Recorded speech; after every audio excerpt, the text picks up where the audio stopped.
Hi everyone, I'm Deidi. I own Ladder Learning Services, which was previously based out of Atlanta, Georgia, and is now fully on the internet.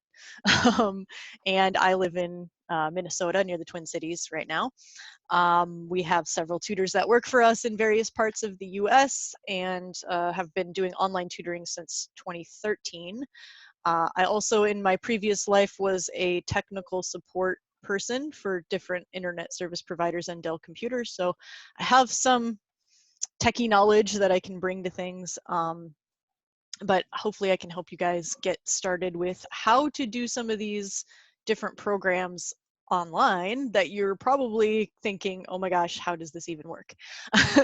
Because I've done a lot of different things with these Miro boards, and I can just kind of show you the basics of how they work, and then you can kind of go from there. So like I said earlier, if you already own a program that I own and made a board for, and you want to send me like a photo of you holding the box of the program so I know you own it, I'm pretty sure that's not a problem copyright wise if I shared what I already scanned in and created with you. But if you're not sure about that, you just have to create stuff from scratch, unfortunately, which takes a while. But I can kind of show you how the board works and how you would do that so that you can have some tools. And maybe there's a program you want to do that I don't have. But also, if anybody wants to save themselves some prep time and you have a certain program that you need put on a Miro board, I'm pretty fast at it. So if you just wanted to pay me some money, I could probably do that too. So just throwing that out there. Anyway, so I'm going to share my screen with you guys. So this is a example of a Miro board that I have. A Miro board is a giant whiteboard canvas. Think of it like a big bulletin board, basically, or a giant whiteboard that lives on a wall or something, but it's on your web browser. The way you access it, here, I'll just show you this quick. You go to Miro.com, okay? And you're going to log in. It's already logged me in because it knows me. And then you're going to click New Board here and create a board, and it's going to be blank. It's not going to have anything on it. But I set up one already that has stuff on it, so I'm going to show you stuff on it. Once your students are in there, you'll be able to click on their particular board. And as you can see, I put a little picture. That was a stock photo. It wasn't a student. You can name them after your students. You can put pictures there if you want each student to have their own board, or you can just, a couple students can share a board. So basic things about how the Miro board works. I'm going to go ahead and mute. I think somebody was unmuted. Okay, there we go. Basic things about how it works. It's a giant whiteboard canvas. You can pan around on this thing. It's big. It's bigger than your browser. So as you can see, my little hand tool here, I'm moving around. There's all this different stuff on this board. And then there's a bunch of white space over here with nothing, so it's vast. Things can be different sizes, but this is just the size that these things are.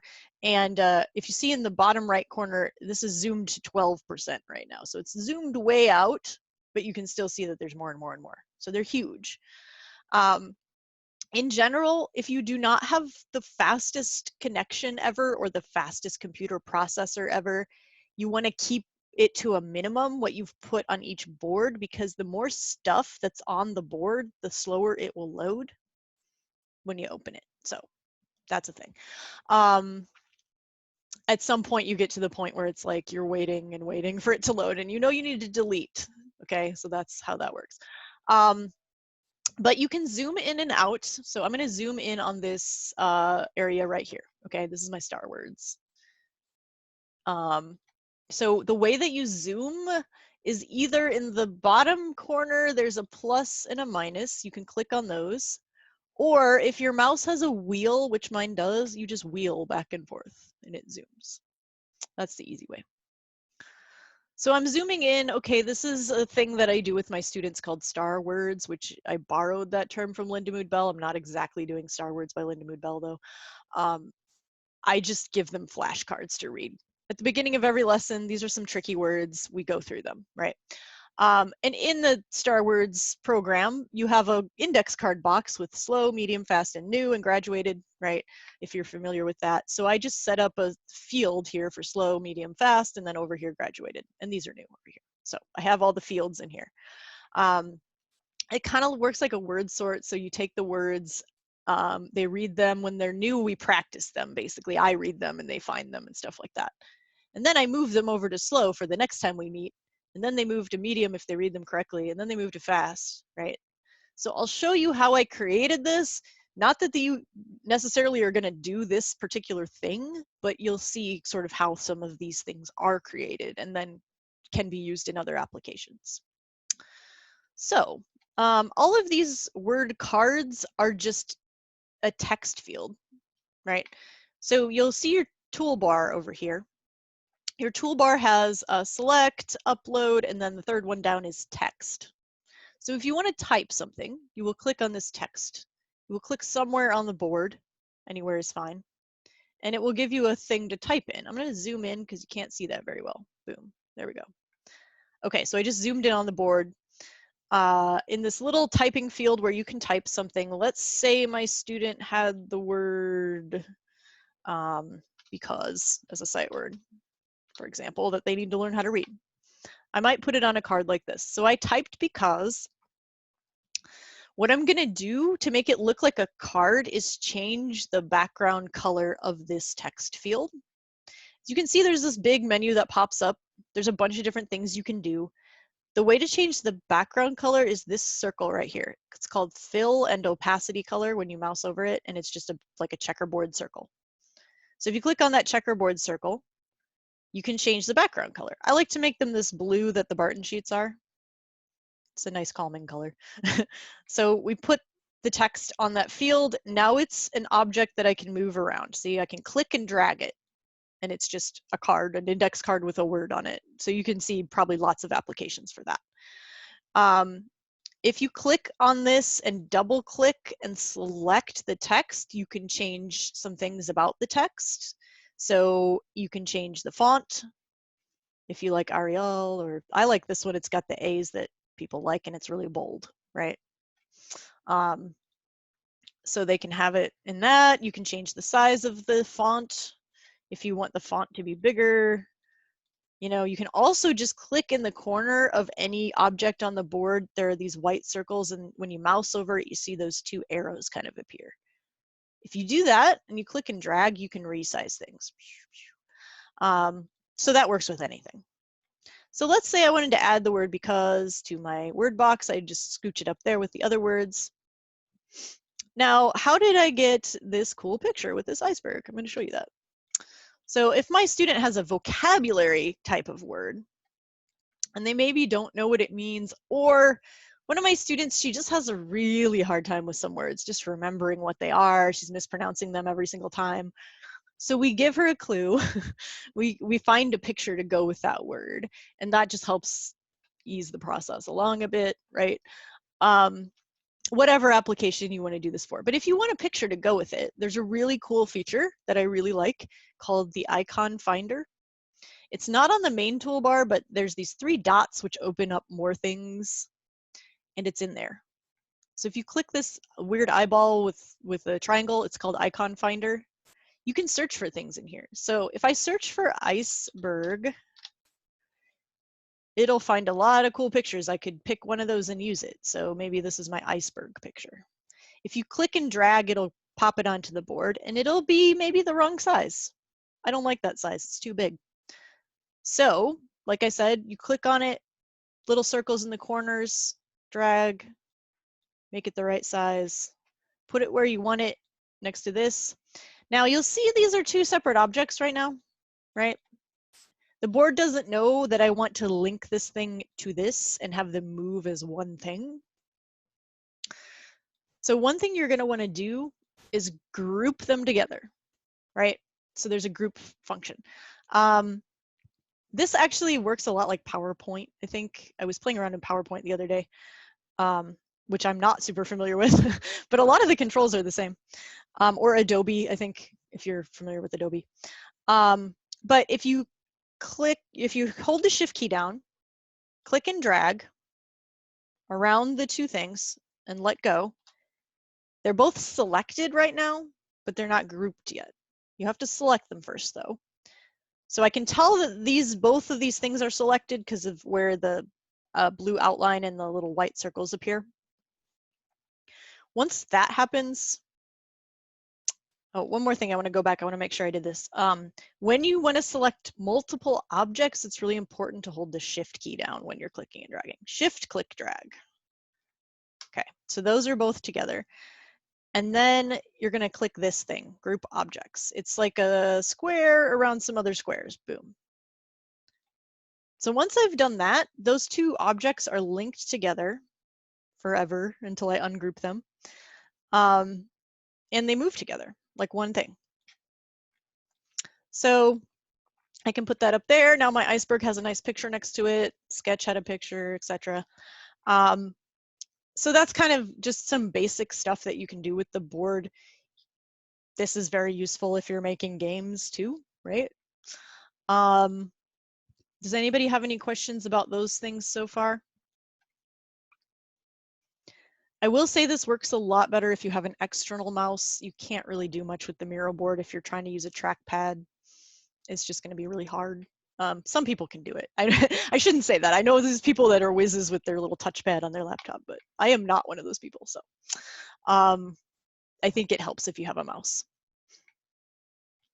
Okay, so I'm not, Hope, did you have a question? Yeah, I did. Are there any differences between Mac PC in terms of the Ooh, that's a good functions or the question. tools? Yes, I think on a Mac, when you mouse over, it's going to give you different keyboard shortcuts, right? It's going to say command instead of control, that kind of thing. Other than that, it shouldn't work differently because it is a web-based application.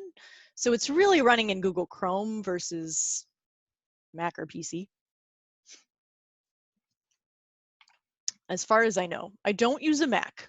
So that's as far as I know. You will find if you log into the Miro board on something with a touch screen, it will work a little differently though, and it will give you the option to switch back to the mouse mode versus the touchscreen mode, because it has a mode for working on touch screens, basically. And you could open this on your iPad and just touch and move things around with your finger. So that's kind of a nice feature, but you can switch between the two modes, basically. Like when I open it on my Surface, it's always like, oh, you're using a touchscreen computer, you know. Okay, so other things about this whole setup that I have here. I created these fields, right? This is another text box, but it doesn't have a background color like these do. It's just, you know, clear. But I changed the color of the text so that it was different. And then I also created squares, basically rectangles, and made them a color. And that's how I made these. There is a square tool, it's right, or a shape tool. All the shapes are in here. You know, you could do a triangle, but usually you're just doing squares. You click and drag it. Works a lot like, you know, paint or any of those things. And again, there's a fill and opacity color setting. So if you wanted to make it, you know, pink, you could do that. If you wanted to make the border of it go away, you could do that too. And, you know, then it's thinner, I guess. It doesn't go away. You can make it dotted. There's a lot of things you could do to it. So you can play around with those different settings, you know, whatever you want to do as far as making maybe a background field for something to live on, a game board, or just the background to what you're doing. So it's not just this weird, you know, white color. Things you can do with different objects. So you'll see that the objects have layering. They come in different layers, just like it would on like Adobe. If you're doing an image editing software kind of thing, you'll know about layers. But it's just saying, okay, some things are going to live behind other things, right? Virtually. In this case, it's whatever you created the most recently is going to be on top of everything else unless you set it otherwise. So if I want this to be like a background to my words, let's say I want this to be the background to the new words. You can see it's on top of them right now because I created it most recently. And I don't want that. I want it to be behind them. So there's a setting you can change. So if I click on it and make sure it's highlighted, these three dots here for more settings, and then I can click send backward. When I do that, then it knows it has to live behind everything instead of on top of everything. And I can click and drag on the bottom here to make it bigger too. So now my little field is behind all of the word cards like I wanted it. And let's say I get it where I want it, but I don't want it to move. I don't want when I click on it, it to move around. So you can kind of pin it to the back. The way you do that is you click on it and you click lock. So when it's locked down, if I click and drag on it, what I'm really doing is just moving the whole board instead of the one object, if that makes sense. But these little cards still move around. See, I can move them. These could do, you could make a word sort too pretty easily with that kind of setup. That color combination is giving me a headache though, so I probably should have picked a different color. But anyway, you get the idea. So that's how I built this, and you could use that. You could do different things with that. Now let's say I don't like this background. I want to get rid of it. I'm going to click on it. I'm going to unlock it, and then I'm going to just hit delete on my keyboard. Boom, it's gone. So I can get rid of it. Any object that you don't like, click on it, delete it, it goes away. It's gone forever. There is no like default setting, or nothing goes back when you close this. Every change you make, it's gonna stay that way, right? But luckily there's an undo. So this is very handy if you accidentally delete something, or you did something weird and you don't like it, or sometimes it randomly draws arrows between things if you click on the wrong thing, like that just made a weird arrow. It's fine. So if you have that, you can undo, right? And you can undo multiple times. So you can see I can undo and then redo.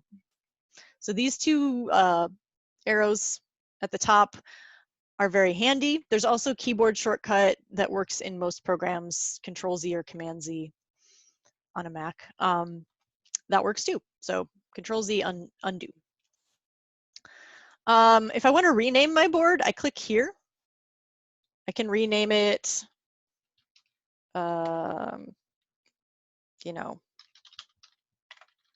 whatever. And if I want to share the board with someone else, I can do that in here too, share. You really don't have to do that unless for some reason you can't share control with your students through Zoom. If that's not working, you could also have them share the Miro board with them, and then they can click and drag and move stuff around on their end, and you can click and drag and move stuff around on your end, even though you're not sharing the screen or sharing control. The only thing that's tricky about that is they might be way over here on the board while you're way down here on the board, and you're not in the same spot, but you can kind of see where they are and get them to find you. It really only works with students who kind of listen to you.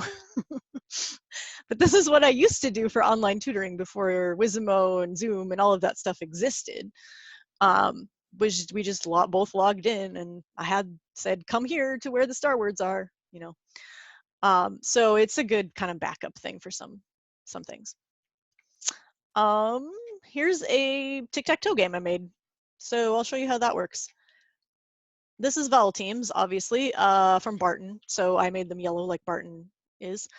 I just typed these and made the background color a certain color. Pretty sure these are just text tools. It's been a while since I did this. Oh, yeah, and then there's a little image of the tile behind that. We don't need that. Yeah, so this is just a text tool. I typed AI, I made the background yellow, and I set the font and the size so that it looked like this. Kind of looks like the tiles. So I made a bunch of those, and then I drew some lines. So in the below the shape tool is a line tool. You have these lines you can draw. So I took the line tool and I just did lines. You can see how those work. If you make a line you like, you can always copy and paste everything. So I'll copy it and then paste it. And I have two of them. I didn't want that. Undo. Okay, now I have two of those lines, as you can see. And then maybe I want them to, I wanted them to be sideways. Here, I'll just do another one down here. If I want these lines to be sideways, I'm going to paste another one, and I'm going to drag the white circle, and then it goes sideways like that. And then I can do another one. Boom, you have a tic-tac-toe board, and you can put whatever you want in it. If you're doing foundations and sounds, you could put little sound pictures in it, right? I'll get to that in a minute, how you get that stuff on here. But I shift click and drag around the whole thing, and then I can group it so it's one object, and now it's just, you know, like a hashtag or whatever you call it. And then you can put stuff in it, and you can group that all together. Shift click drag, group objects again. Now it's one thing, it's one tic-tac-toe board. Again, you could put pictures in here instead of letters if your kid's working on phonemic awareness stuff. And you could say, you know, when you move your token onto the nut, you have to tell me what sound nut starts with, right? And if you want to lock it down, like that, click the lock, and then it doesn't move. And then tokens. So I'm going to show you, these are cool tokens, but I'm going to show you different ones, how we get those. So let's say you want some game tokens to play games with, to play this tic-tac-toe game. You can go to the icon finder. So 3 dots, click on icon finder. You can type in dragon or whatever, and it'll give you lots of cool choices. Ooh, dragon fruit, that's cool. So I would suggest, if you've got, unless you're typing something pretty innocuous like dragon, every now and then something weird pops up and it's like, oh, I don't want my students to see that. Most of them are perfectly safe, but every now and then there's a little bit of sketchiness in these. So just so you know, preview maybe ahead of time, but see, all these dragons are fine. There's nothing weird in there. So here's a cute dragon. Let's be that dragon. And then, you know, you could be dragons and giraffe. Let's see what that looks like. Yep, giraffe. Okay, cool. So whatever you can think of, you can type it in there and find it. It's really cool. That's my favorite thing. And you can resize with those little circles, just like you did with the other stuff. And now we need more than one of each of these. So if you click on it to highlight it, and then you copy and paste. So if you're on a Mac, it's Command C, Command V. If you're on a PC, it's Control C, Control V. Those are the keyboard shortcuts. You have to use the keyboard shortcuts in Miro. It will not let you do it the other way with the mouse. So use your keyboard shortcuts for copy and paste. So Control C to copy, Control V to paste, Control V, V, V, V, V, V gives me a bunch of them. So they're all living on top of each other here, see? And then Control C to copy, Control V, V, V, V, V, V, V gives me a bunch of giraffes, and then I can play the game. So for this one, for example, I have my students tell me like OA says O like oak boat.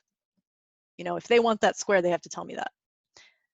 I'm usually pretty forgiving though if they make a mistake. I prompt them. I don't say, no, you can't have that spot, right? So, you know, that's a simple idea with lots of applications. Obviously, you could make a tic-tac-toe game for, you know, any skill, really. Does anybody have any questions about any of this stuff? Yes, Hope. Unmute yourself. There you go. Okay, there it goes. Okay, just really quick, how do you make it, or is it possible to make it so that you can flip cards Yes, over? you can't do that. There is no flipping, but I will show you a hack. I figured out how to do something like that. Yeah, so the Miro board just knows that these are objects, and these objects aren't double-sided, you know. It just doesn't have that programmed into it, unfortunately.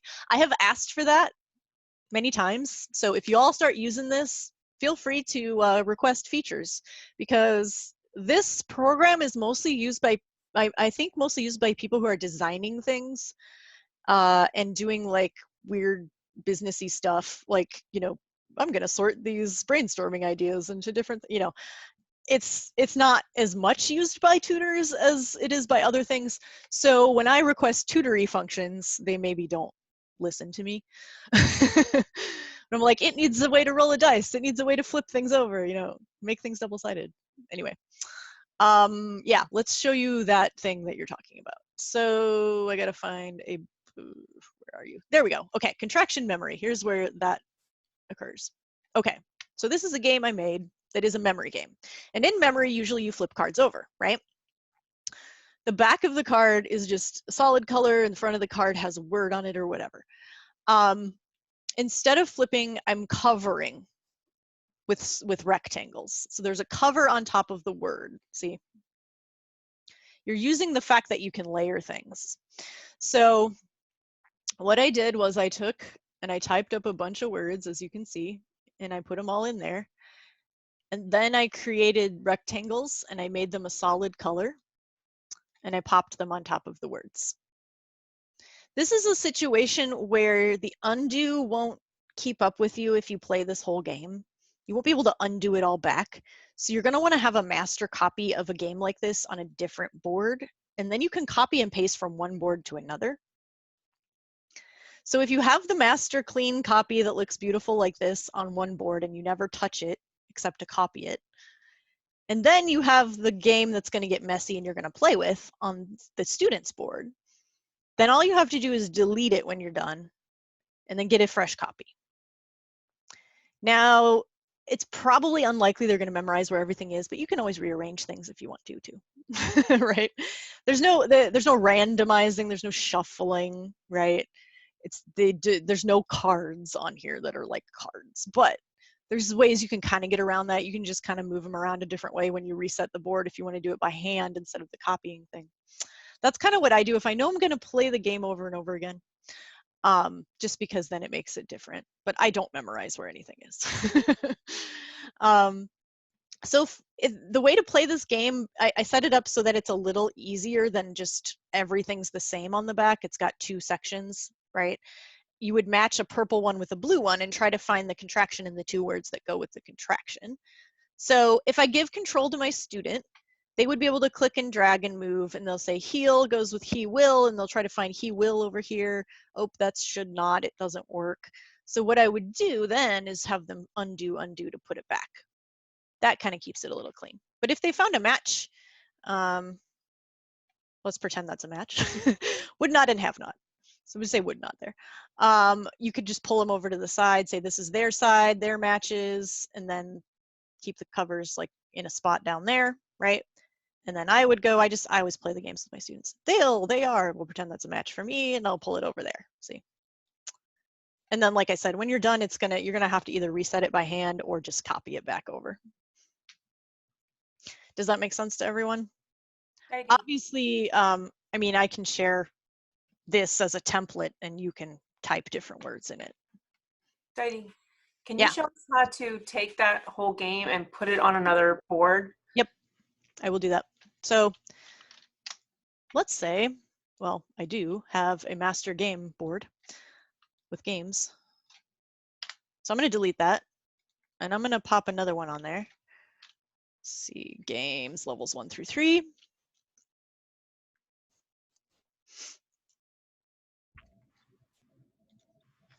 So this is my master copy of all the games. You can see it loads pretty slowly because there's a ton of stuff on here. Where do we have another one of those? I think all the matching games were over to the left. I'm not a super organized person. As you can see, it's all kind of messy, but I know where everything lives in my brain, so that works for me. You can do this thing called frames, so that kind of keeps it a little cleaner. I just figured out the frames thing pretty recently though, so everything else is messy, but these live in frames, which makes it easier. If you have, the frames are right here, by the way, if you want to make one. If you have everything that you've made on one frame, all you have to do is click on the frame and then copy the frame, and everything inside of it will come with it, I think. Let's try that. Okay, I just copied and pasted. Nope, I lied. The things in the frame don't come with it. Do they? Nope. Okay, no, you're gonna have to do it the other way. So the other way is you shift click and drag to highlight everything that you want, and then you copy, Control C, and then you go to the other board and Control V, paste, and then everything comes. Does that make sense? So this is unit memory, and you know, ang goes with ang. That's how that one works. If you want to lock the title down, you can do that. I usually do that so it doesn't move around. Lock, but everything else shouldn't be locked or you won't be able to move it. Yeah, so I just keep like master copies on my master copy games thing, and then I copy them over. I do share this with a lot of people, and sometimes people don't copy them over, so then it comes, you know, it gets messy, but it's fine. I fix it later. Okay, for example, here's a good one. If you have a kid in level 1, for example, of Barton, or a kid who's working on just phonemic awareness, if you're just doing OG, you could do this. You could have, okay, I'm going to try to find something that rhymes with this. So here's a picture I found in the icon finder of a log. So they say log, and they go, okay, I'm going to find a picture that rhymes with log. Does bank rhyme with log? It does not, so that's not a match. Does tank rhyme with log? Well, it rhymes with bank, though, so tank and bank would go together, right? So that's what I did for that. I just found pictures in the icon finder, and it worked really well. So that's how that stuff works. That's some basic functions of the board and how you would make games with the board. Here's a word sort. If you wanted to do a word sort, it just kind of looks like this. I drew some lines, I typed some words. They have to sort, is it a CK word, a K word, or a CT word, right? So they have to tell me where it goes, read the word and tell me where it goes, right? So pack would go here. The only problem with word sorts, I find it's hard to get, you know, your student might have a smaller computer screen than I do. I have a pretty big one. So it's hard to get them all kind of showing, but you could do something like this and zoom in. And again, you could give your control to your student.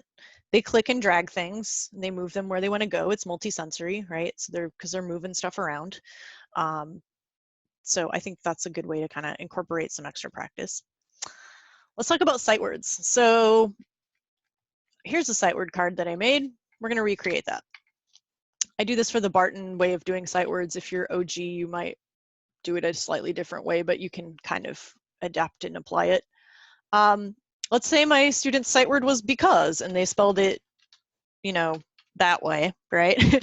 So I dictated because, they spelled it that way. I know in Barton that means the A is the red letter, so I'm going to do this.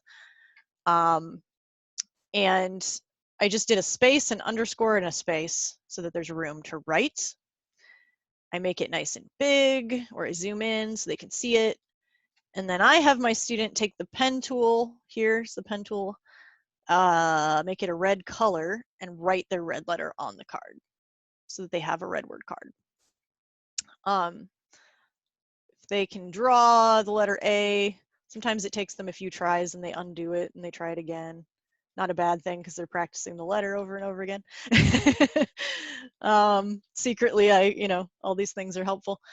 The thing you're going to have to do, though, to make this a card, just like we did with the card with the iceberg, is it doesn't know these things live together right now. Boom, they move separately. But if I want them to be together, I have to group them. So I'm going to shift, click, and drag around both of these things. Now you can tell they're both selected because there's a blue square around this A. If I just selected because without the A, you see what happens, there's no square around it. If I shift, click, and drag, it'll select both. Once I've done that, I can group them. And now they move together. Well, now they move together. And then I just have my students, where is it? Down here. Yep, red words, they live in here. And then I put it in here and I make it a different size so that they all kind of go together, and I hide it behind this cover. Now you can see this cover didn't go on top of because the cover was created before the word, right? Again, layering. So I have to layer this black cover on top of the word if I want it to be right. So I will click on the black cover to highlight it, select it, and then I will click on these 3 dots here, and then I will click bring forward. Bring forward will bring it to the top. Sorry, someone's calling me. Let me turn that down. Okay. And then it lives on top of everything and it's a cover again, right? So I do that. I hide the red words for my students because when we log in next time, I want them to remember it from memory after we've practiced it, right? But if they don't remember, they can move the cover and look at it. And I just have my students type or write the red words on here on a blank space. Usually they want to type. I just give them the option, so if they get it right, yay, it gets a mark. But if you're practicing sight words, red words, and you want to do something like rainbow writing, which I think is really fun, they can do that on here. So they can take the pen tool, they can pick a color, whatever color they want, and then they can try their best to write the word with their mouse. It might look some kind of weird. They might have to undo a few times, but it'll get to where their mouse skills will improve as they do online tutoring if they're not used to it. And then they pick another color and they can write and say the letters B, E, C, A, U, S, E, spells because. However you do your sight words, right? But that's a fun way to practice, I think. My students like it. Trying to think, what else do we do on here to practice the sight words? Other than that, I mean, you could have them build them with tiles too, right? You could put all the letters on Post-it notes. These are Post-it notes and they're pretty fun. So you could do like B on one letter on one Post-it, you know, and then just like scramble them, mix them up, and then they're gonna have to put them in the right order for because, something like that. So there's a couple different ways you can kind of practice sight words on here. Or doesn't have to be sight words, could be sound out words, whatever. Does that make sense to everyone? Cool. I have a question. Yes. Okay, so this is probably a dumb question, but No dumb questions. way back. All questions are fine. And you had your master games and stuff, and then Yeah. somebody said, "Can I put it on another board?" Well, okay, I know how you copy. It's Control C and then Control V, but where do you put it then? What other board? Where's the Oh, other? so you would have to create. Oh, you can create multiple boards. Okay, on Miro board. Yeah, exactly. So when I log into Miro board, go back. Let's see. Miro. It looks like this, and you can see I have a bunch of boards. Okay, I see that now. Yeah. So this is a board, this is a board, this is a board, etc. Basically, if you don't pay them money, you will get like 4, I think. Okay. And if you do pay them money, you can get as many as you want. Okay. So, oops. Yeah, that's how that works. So if you only have like 4 boards, you know, figure out how you're going to organize that. You probably can't have a board for every student. Here's Post-it notes. I use these to do Barton level 1 and or, oops, that needs to be locked. Lock that. Okay. And or the assessment for Barton. And or if you're doing Kilpatrick drills or something phonemic awareness-y. You know, these are just colored tiles now that they can move around. I copy and pasted a bunch of each one, right? So if you're doing the screening and that you have to have your students go, you know, the cat ran up the big tree, and they go, the cat ran up the big tree, right? Something like that. I also use these when I'm doing VV, visualizing, verbalizing. You have to have those colored squares, right? So it works for that. And those are just Post-its. Those are below the T. These are Post-its. They come in all these different colors. Yeah, I'm asking a question you probably answered before. I was late coming. Oh, no problem. Where do you get the little pictures?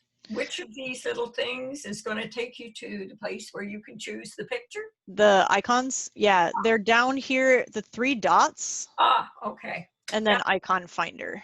Got it. Just, yep. Yeah, thank you. No problem. That's a good thing to know where it is. It sure is. If for some reason you can't find it in the icon finder, like if you're playing a game and they want like a specific, I had a kid who, okay, he earned rewards and the rewards were cars, and he'd be like, I want a, you know, Ferrari. And so we have to find the Ferrari picture. We go to Google image search instead. But again, not necessarily kid safe, so be careful with these. But if you did, you know, Ferrari, I think I spelled that right. You know, you just get pictures of Ferraris and it's fine. And then you can click it and then you click select, and it'll pop it onto the board, and it'll be huge, as you can see. It's just whatever size it is, and then you can resize it. Boom. So he had a little like garage that I built, and every time he earned like money for stuff he did, and then like fake money, and then like when he got enough money, he would know like how much the car cost, and he would buy the car, and we would put it in his garage. So if you have a student like that who wants you know, a reward system, it worked. Yes, Hope. Just real quick, could you tell me again where you selected, what menu you were in to go out onto Google and then have it paste into the Miro board? That was in 3 dots again. Anything Okay. kind of, there's only 2 things under the 3 dots I use: icon finder and the Google image search. Oh, but there it is. basically, when you say 3 dots, it just means more. This menu holds things, but then there's more menus in here.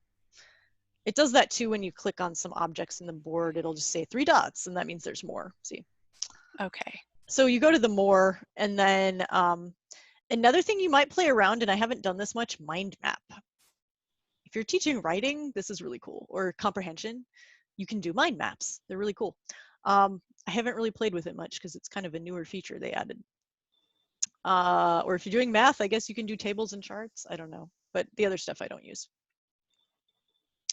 And I don't use this comment feature, and I don't use this Kanban, whatever the heck that is.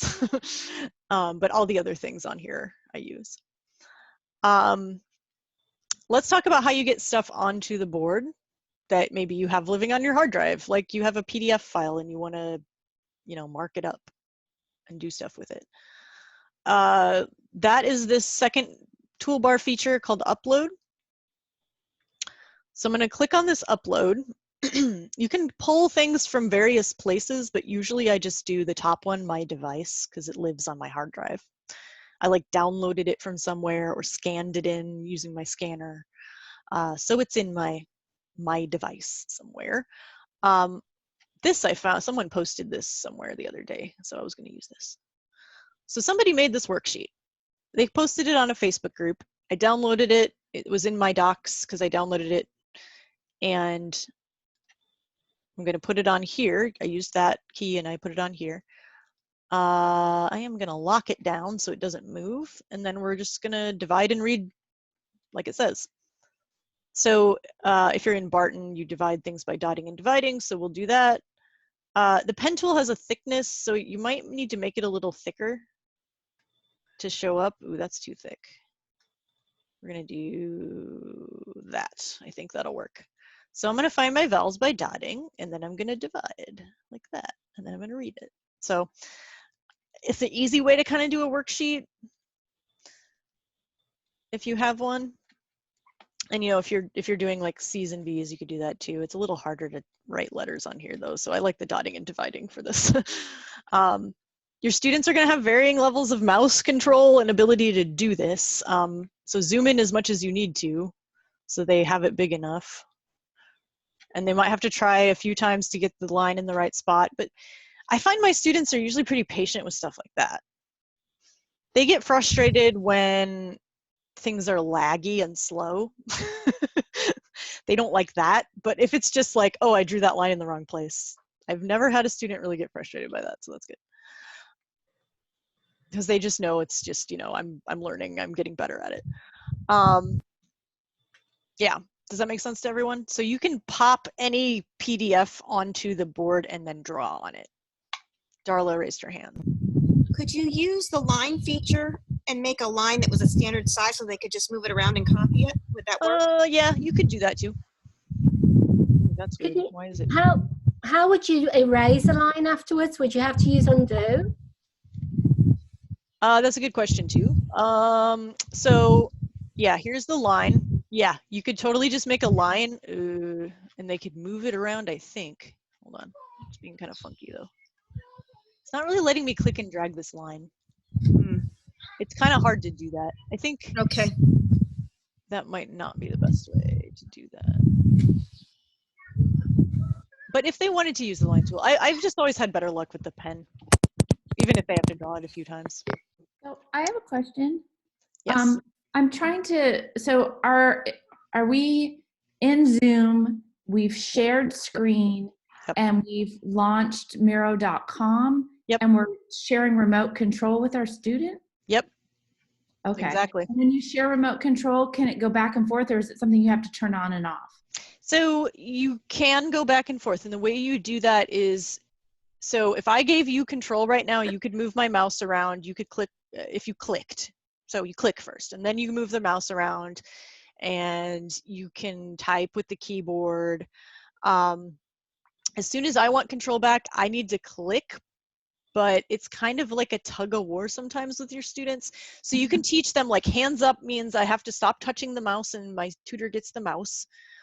Or I have a video I made that I can share with you guys of how to get to set up a keyboard command so that you can just quickly press a key to get it back. But you kind of have to set that up ahead of time in Zoom. But yeah, you will find it's a little bit of a power struggle with the mouse. And that's just gonna happen, and you know, it's just how it is with the Zoom sharing. But most of my students get to where I'm just like, hands up, and then they're fine. Does that make sense? Someone asked me about how to delete these lines. So you're gonna have to shift click and drag around everything, highlight it, select it, hit delete. That's the fast way to do it. If you want the worksheet to go away, you would click on it, unlock it, delete, and it goes away. You can undo if you delete something by accident, right? Is there a way to pull in an image? Oh, sorry. Yep. Okay. You could pull in any image you want. If I have an image on my device, like this one that I was just using in the other training, I can just do that, and it pops right on here. And then I could, you know, you can crop it, you can resize it, you can lock it down, all the stuff you can do with other stuff. So yeah, so like if you have piece of paper that you want your student to mark on, you're going to want to just scan it, turn it into a PDF, upload it to here, and then use the pen tool. Can I just ask, sorry, going back to that, the PDF, if they're dividing into syllables, if what I meant was, like, sometimes my students will divide in the wrong place. Oh, yeah, yeah. Words. How would they delete it and then redo it again? If they divide in the wrong place, they can move this around. Oh, okay, yeah. They could just click and drag, or they can just undo and remark it somewhere else, right? Okay. Yeah, good. No, that's a good question. Okay, so I'm going to delete this stuff. So that's how you pull stuff onto the board. If you wanted to use like a game that you had already bought or whatever, you know, you could upload that if it's in a PDF form. Yes, Hope? Just a quick question. Does it matter if you import a PDF file or a JPEG file versus how it's used on the Miro board, or does it matter? So a PDF could have multiple pages. I'll see if I can show you something like that. What's gonna have? Let's try that. A PDF could be 42 pages. Up here, you can click this and it'll turn the page until you find the page you want. When you mark on one of these pages, the markings are, you know, it doesn't know the markings go with that page, so it's just going to stay on top of everything. So for example, say you're on here and you're saying, okay, you know, find me the word take, and they circle the word take, and then you want to turn the page, well, that circle's still going to be there. See? Yeah. So you're just going to have to delete it. So yeah, so it can be multiple pages with a PDF. With a JPEG, it's just going to be a single image, flat, nothing, you know. If you want, I wouldn't do this with a 42-page PDF, but if you have like a 3-page PDF and you want to separate the pages out, you can click right here, extract pages. Actually, you can tell it which ones to extract. So let's say I wanted to do page 10 and 11. I would do that, and I would click extract.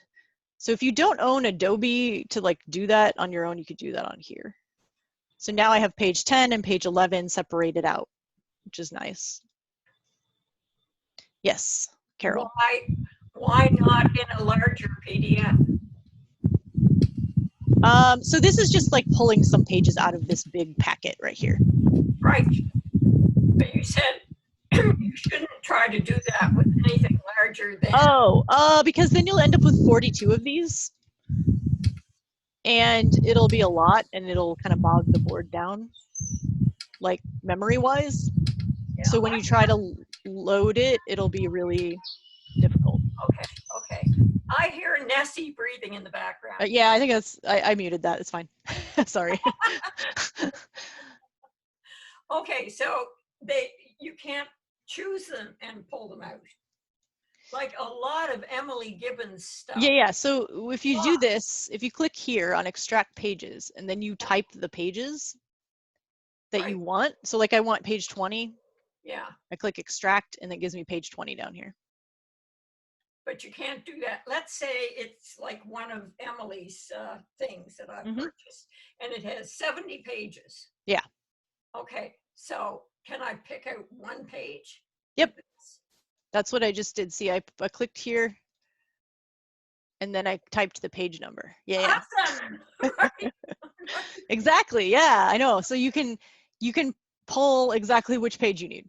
Oh, you could leave the whole PDF on the board, and then just pull the ones you need. Oh my goodness. One at a time. Okay, that is wonderful. Thank you. Wow. Yeah. Is there a way that you can, let's say you have a PDF and they mark it all up. Could you slide the PDF over and then select all and delete all at the same time, so you don't have to individually delete each of those little lines like a?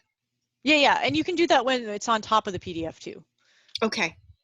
But you just have to be careful not to select the PDF itself when you're selecting. Okay. Just so as long as it's a smaller area. Yeah. Don't make sure you don't have the whole thing in it. Okay. All right. So Thank what you. she's saying is, like, say I marked this up like this, and I needed to delete. Darla, I'm going to mute you. Okay. If I want to, I have to shift, click, and drag, but you see how I do it kind of sideways like this, so I'm not selecting the PDF itself. I'm just selecting the lines. Then I hit delete, and then I missed one, so I can just delete that by hand, by one. Okay. Yeah. Oh my goodness, that is wonderful. Yeah, no, I think it's really super helpful. I mean, you could tutor anything using this, writing, wonderful. Yeah, whatever. So yeah, so anything you already own, pull it on here. I'll show you something else kind of cool. Oh, yeah, Barton review pages, for example, I put those into a packet. So if I need extra practice, this one, I'll just flip to that page, and I'll have them, you know, what would go here? What would go here? And they could also type if they can't write that well with the mouse. They could click.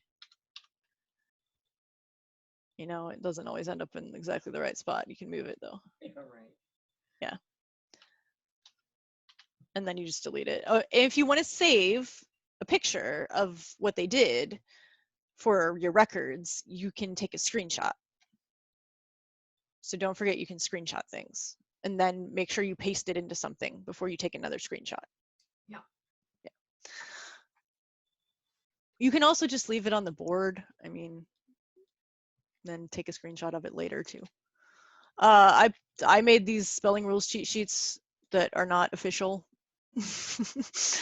but you can pull them on here and then cover up the ones they don't know, and then slide the cover down when they learn more or whatever. And then you could use that as like a review, or to have out when you're spelling, you know, when they're spelling words, if they want to look at their spelling rules, they could type over here while they're doing it, you know. Or if they're writing by hand on a whiteboard, they can look at this and write on the whiteboard and then show you, or whatever it is that you're doing for their sentences dictation. I did a cups box, so I checked cups. So I have them type the sentence in the cups box, kind of contains them. Sometimes they want to change the size and the font and 50 things about what they're typing. But I say it has to stay in the box. And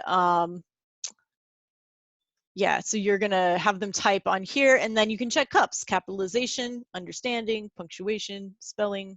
Oh. Yeah. Okay, right. I And then wondered what cups was. double click, and then they can change things, put in your punctuation.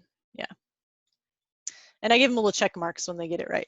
Capitalization, understanding, punctuation, spelling. So you can do stuff like that, and then you can undo the check marks and they go away, or you can delete them.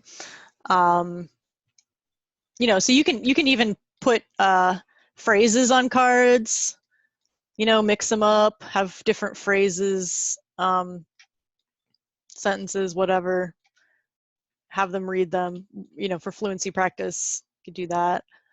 I'll show you another type of game I make, which is Connect 4. So I did not invent this type of Connect 4, but someone else, Barton Tutor, made the idea of Connect 4, but with rolling a dice, because if you roll the dice, you can pick which column they have to go in. And I just made it virtual like this. So these are typed words that I lined up, and then I typed some numbers, lined them up, and created this grid. And then we found some chihuahuas and some kitties for our tokens. And if you want to roll a die, a really cool thing is if you go to Google, you can type roll a die. Did you see that? It kind of rolls it, and then click roll again, and it'll roll it again. You can even roll different, you know, you could roll an 8-sided die. My kids have discovered this, and they like, well, I want to roll the 20-sided die. But 6-sided die works for this. If they roll a 6, then it's wild and they can go anywhere. If they rolled a 1, they'd have to pick a word in the 1 column, for example. And then it's just played like normal Connect 4, but they have to roll the die to find the column. So they could say is, and then I make them use it in a sentence, like the dog is cute, right? Or I make them spell it out for sight words and say, read the word, cover it, and then spell it for me. So is, is. And then I would take a turn by rolling the dice, go back over here, 4, I would go U, Y-O-U. And then we go back and forth until someone has 4 in a row and they're the winner, right? Like that, or diagonally, or whatever. I have a ton of these. I've made one for like every lesson in Barton, basically, because all you have to do is change the words. It's the same game every time. And for some reason, this one never gets old. I don't know. It's pretty fun. It's pretty easy also to play hangman on here. I mean, you just draw some lines, and, you know, I usually do a phrase when I do hangman because it's a little easier than just a word. So that's an easy game to make. I did this crazy word sort with all the rules from level 4. So they have to read me a word like chicken and decide which rule it follows. It's the picnic chicken basket rule, so it goes there, you know. So stuff like that. I use the icon finder to find little pictures that go with each rule. So if basically, as you guys can see, anything you scan, you can upload, or anything that you have in PDF format, you can upload. So if you did want to do something like visualizing, verbalizing, or what's it called, foundations and sounds, you would scan in the things, the images that you need, and then you would upload them to the board, and they would be movable objects. So, you know, you sequence those cards, map, nut, whatever. You can do that. The other way you can do it is you can just use the icon finder to find a picture of what you're, you know, recreate the card. Here's a map, right? Here's a nut. So it's not necessary that you scan everything in, because you can use this, if that makes sense to people.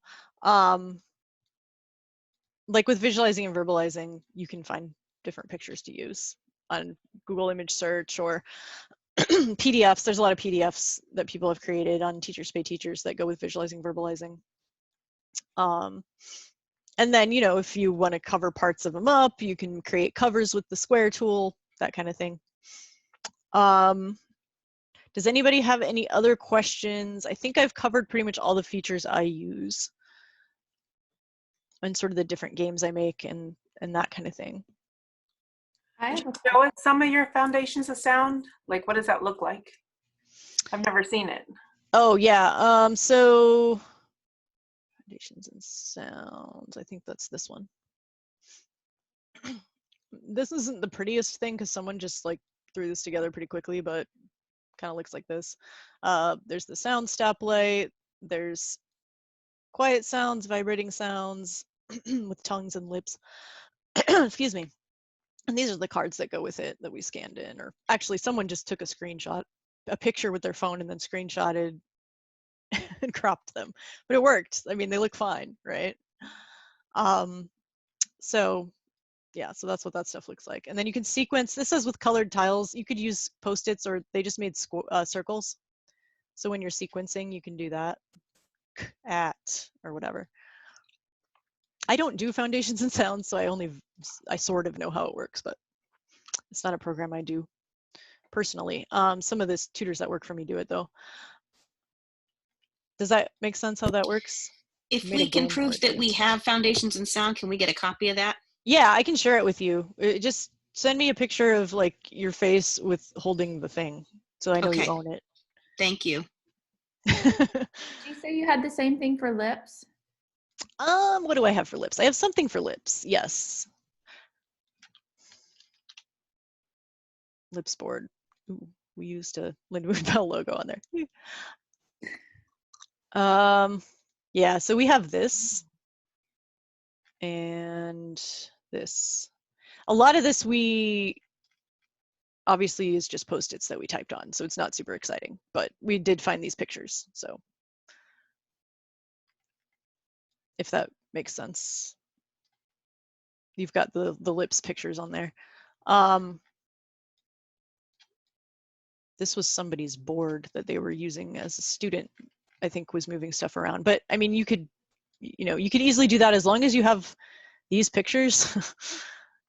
I think you're pretty good to go, right? Can I ask a quick question? Yeah. Is there a way to, so I use foundations and sounds, is there a way to turn the cards over, do you think, and play Go Fish? So you can't turn cards over, but you can cover them. Okay. So they did that on here, actually. I'll show you. There's a Go Fish game already on here. Pretty sure. Memory Make Matches. So they covered with Post-it notes. Yeah. Yeah. That's what that is. Okay, that's a good way of doing it. You just move the covers away and then you can see what's underneath them. Yeah. Yeah. Hi. Hi. Could I get a copy? I use the LIPS program, but I have the old manual and it's only in like black and white. Would I be able to get a copy of those colored pictures if I sent you a picture of me holding up the LIPS manual? Yeah, I can just send you, the board. Oh, that'd be great. I really appreciate that because as long as you own the program, I think it should be fine. Okay, yeah, I do. I just don't want to. But it's really old. It's like 20 years old. Okay. Yeah, it's the old version. Yeah, that's fine. Yeah. I guess. I don't know. I'm not Linda Mood Bell, so I'm not. Yeah. I'm not worried about it, but Yeah, no, I've been trying to find the colored pictures for a long time, and but I have all the black and white, and I have it done in like on smartboard with notebook and that, and I use that on my iPad. But the colored pictures would be much better. Yeah, and I think it's like if you buy the LIPS stick, that's what we have, the USB. Okay, that was. That's where you would get that. Yeah. I like that they call it the lipstick. Yeah, yeah. Makes me laugh. Anyway. So, Didi, what do you use? Do you use lips or foundation? I do neither of those things. I have my own thing that I just do, that I was doing before there was foundation and sounds. A lot of it is based off of lips stuff, but yeah, I usually give those students to someone else to work with, basically. Yes, Carol Ann? Yeah. Did I miss the part where you showed how to do a blend, a phoneme blend? Oh, yes. I didn't show you that. Sorry. I will do that. That's a good question. So one of my only student right now is online, and she does OG with non-Barton OG. So I will show you her board because we do a lot of different cool stuff on here, but obviously she needs the blending drill So I made that out of Post-it notes. Ooh, there's nothing showing up on here. Nice. There we go. Okay. Okay, here's my blending drills. So I took some Post-it notes and I typed things on them, and you move them around, and that's how we do it. I get it. I get Yeah. it. It's not like, you can't really randomize it very easily, but you can just pop things on top of or below other things. Right, you You can. know, so I can move this. We were doing this one the other day. I moved that one out of the way because it was this. So we did well, we didn't do that one because it's not a nonsense word, but I did this one, spung, right? And then, so I mean, however you do it, this is the closed and open syllable one, and then I made one for silent E syllables, and then I made one for vowel team and vowel R syllables, and I just kind of copied and pasted the same like set of initials and finals, but changed the vowels mostly, if that makes sense. Yeah. Yeah. So, right, okay, I'm saving time. Can I download that? Or at least the background? Like The background, yeah, I can share the blend. Yeah, I can just share this with you. I need to pop it off into a different board because I haven't done that yet. okay. I'll just make a blending drills board and that I can share with you. So if you guys want me to share specific things with you, send me an email to didi.bray@gmail.com with the subject line Miro board share, Yeah. and then specify what you want. Okay. Yeah. Yeah. Awesome. And if you have a specific program that is probably copyrighted, picture with you holding it, so that I'm not like, Yeah. you know. Yeah, no, that's not anything that you have to buy. Right. So, and then you can just copy and paste things over. Note, if it's locked, you will not be able to copy and paste it until you unlock it. Yeah. So click on it, click the lock thing to unlock it, and then you can copy and paste it over. I shall have fun. Thank you so much. Yeah, no problem. And then just try not to mess up the master copies if you can help it. If you do mess it up, undo, put it back. Shouldn't I copy it and put it in my own Yeah, board? just copy it, put it in your own Miro board. Yeah. Okay. Yes. Where But I'm sometimes when you're trying to copy, you might mess stuff up. It's fine. Just undo. Tell me about it. Thank you. Yeah. I'll send you an email immediately. Right? Okay. You're welcome. Someone said thank you. Does anybody else have questions I can answer about Miro boards?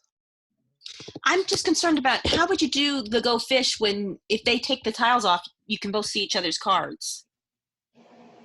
Oh, Go Fish. Yeah, I don't think you can do Go Fish very easily. That would be a hard one. All right, I'm just thinking there must be something you know that I'm not getting. There's memory, concentration memory you can do. Okay, that's fine. Yeah, I don't think there's a good way to do Go Fish because, yeah, there's private information in that one, and there's really no way to do that because you're both seeing. Okay. Thanks. Yeah, sorry. Do you have a visualizing and verbalizing board as well? Yep, I do.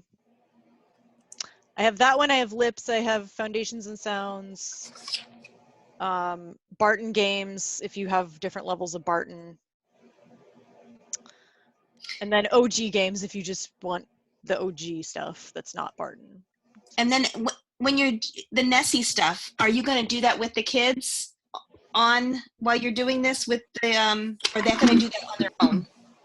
Nessie, they can sometimes log in on their own and do it, but I don't think it works very well. I think if you do it with them, it's much better.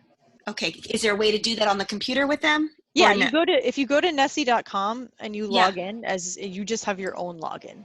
Okay. And then you can select in the upper corner, there's a way to select which lesson. Okay, perfect. I don't think I have a Nessie account anymore, but I would show you if I can log in. Let me see if I can log in really quick here. All right, thanks.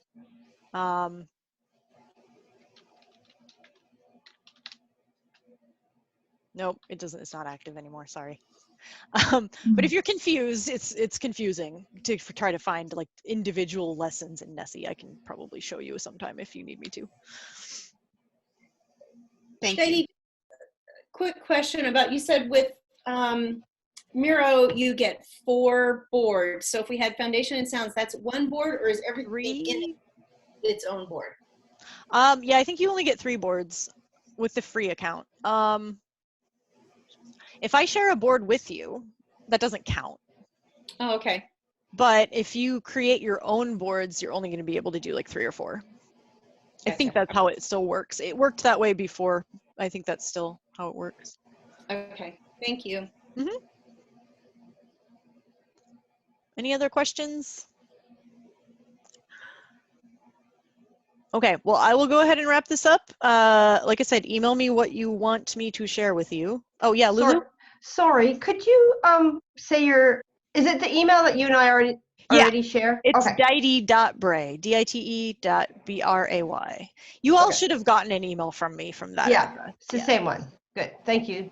Yeah, thanks no for problem. a lot, Dottie. I appreciate that for the review. Yeah, okay, so I'm gonna send the recording of this one and the other one to everyone who paid me money.